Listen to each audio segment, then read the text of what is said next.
On my last trip from London to Berlin, a woman sat in the seat across the aisle from me. She was young, she was tall, thin, had long hair, and a symmetric face. In other words, she had all the qualities of a top model. And I started daydreaming, well, what if I shoot with her? Then my pictures would be published in these high fashion magazines. And it became very quickly clear to me that this would not happen. But it also got me wondering about the concept of beauty. Welcome to Enjoy Life, Enjoy Yourself.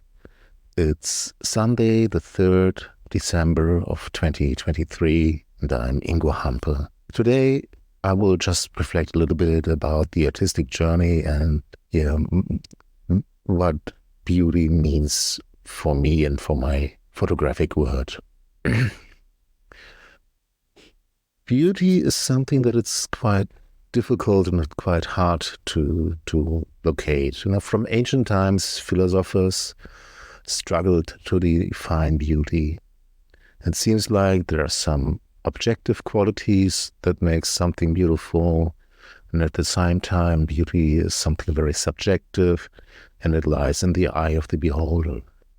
In Western tradition, the balance of order and symmetry is perceived as beautiful, whereas in the Japanese tradition of wabi-sabi, asymmetry and naturalness is considered to be beautiful. So beauty seems to be cultural conditioned taste, and that also changes over time. So if you look at the Baroque ideal of beauty, then it differs a lot from what we see today and what the fashion industry sees today as beautiful. So we may argue that objective beauty doesn't exist and beauty only lies in the eye of the beholder. What's beautiful for me might be not beautiful for you. And I've noticed that my perception of beauty is very different from the high fashion standards that we often see in social media. And anyway, in today's world, that becomes more and more fractured. There's a diverse mix of different beauty concepts, and they coexist.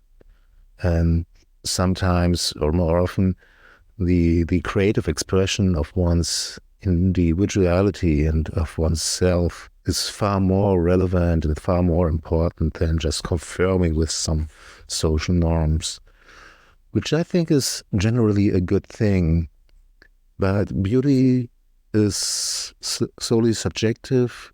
If beauty is solely subjective and a pleasurable experience that differs from person to person, then how can it be more than just an arbitrary value? And there's a power in beauty as well. Here's a quote by Vincent van Gogh. And he said, "I want to paint incorrectly, so my untruth becomes more truthful than the literal truth."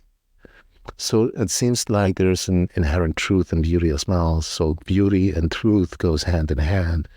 There is something in beautiful that tells us this is something also very truthful, and that goes beyond the appearance, and it connects us to an underlying experience. So when I create, I'm on a quest, I'm chasing something that is larger than the sum of all the parts, the light, the conditioning, the decisive moment, my camera, the model, the subject. So there's something bigger than that.